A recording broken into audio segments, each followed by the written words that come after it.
Okay, so I want to talk about twin flames, the intensities of twin flames. If you are experiencing the twin flame journey, you know that it is the trippiest thing ever. I have dated so many guys. I've dated around. I've gone through my karmics. I've gone through my soulmates. I know the difference. Lots of karmics for me.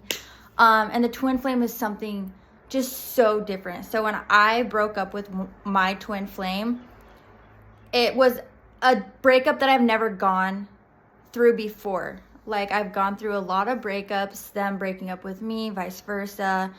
And it shook me up a little bit, but I bounced back up pretty quick, to be honest. The twin flame just cracked open all my unhealed wounds, all my shadows, all my traumas from like ancestrally, just everything. Like, I was just, all my shadows were just out dancing and like just in front of me.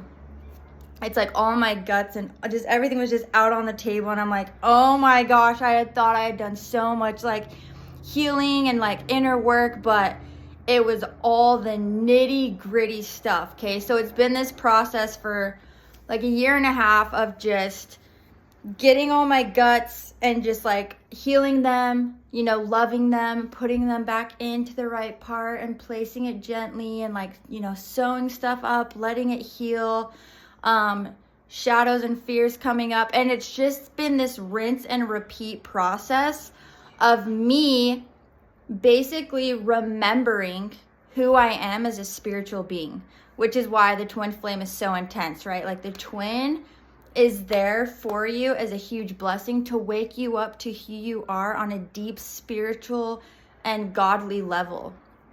And I've been really blessed with attracting the right mentors and coaches to help me know how to do the deep healing, the deep inner work, the deep alchemy of having these shadows become lights and to integrate more light within me. And so essentially what I'm getting at is the twin flame journey is forcing us to whatever we are desiring from them, a feeling, a text, a validation, whatever we're wanting from them, we have to like pull it back to us and get it from ourselves. And the twin flame will rock your world in that you will learn what it means to be deeply, deeply sovereign. Because we could play out the story, oh, I will never be whole without my twin flame. I don't feel whole. I like need them, whatever it is. And it's like, anytime we're feeling this, like, I want to call them, I want them. It's like, whatever we want, whatever we're craving is essentially a feeling.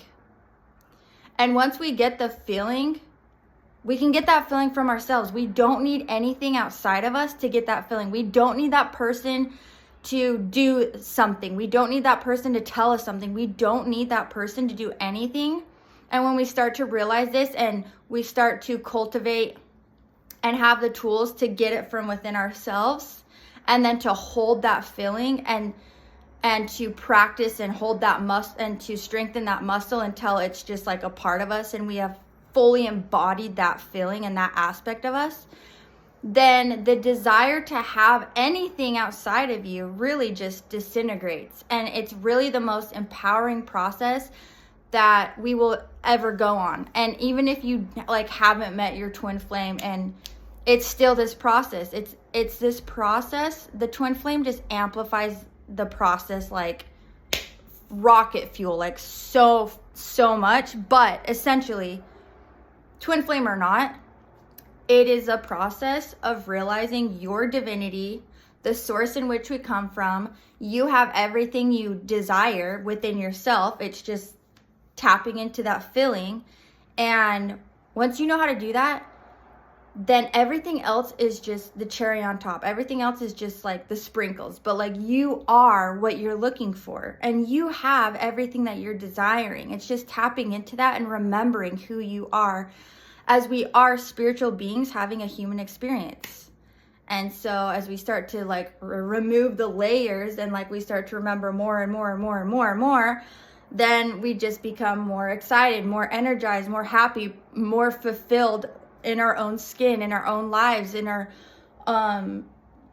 just our own companionship. And then God's like, she's already happy. She already has the feeling of having everything. You know, it's a feeling. And if you read Viktor Frankl's book, Man's Search for Meaning, the guy is literally essentially experiencing a hellish realm.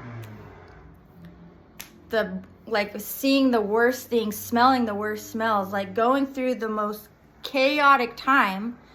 And the book talks about him tapping into a feeling because he's a spiritual being and he does not have control over external influences and what people do, what people say, what goes on around him. Like, he has no control over that. So he has found heaven within himself.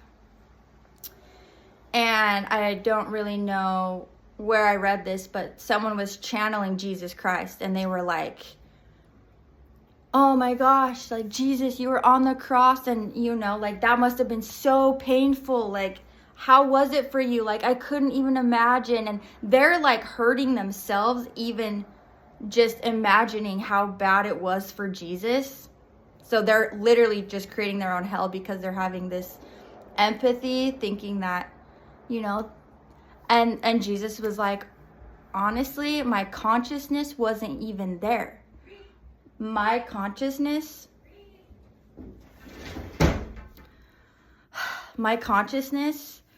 was at the beach. Like, I was literally in paradise. Because Jesus Christ was a master who found the God within. That's what the journey's all about. We are awakening to this idea and the second coming of realizing the God within. So, yes, I started talking about the twin flame thing, and if you are a twin flame, then this is for you. If you're a human going through the school of life because you have chosen to go through the school of life, I'm just here to remind everyone who is attracted to my frequency that it's a beautiful journey of remembering your divinity, who you really are outside of the matrix, the religions, the programs, and the cultural, you know, manipulation. And then once we really question that and we peel back all these layers, like, there's a diamond. You're a diamond. You're of God. That's who you are. And embrace the journey and the adventure of remembering that. What's that quote? Remember who you are, Simba.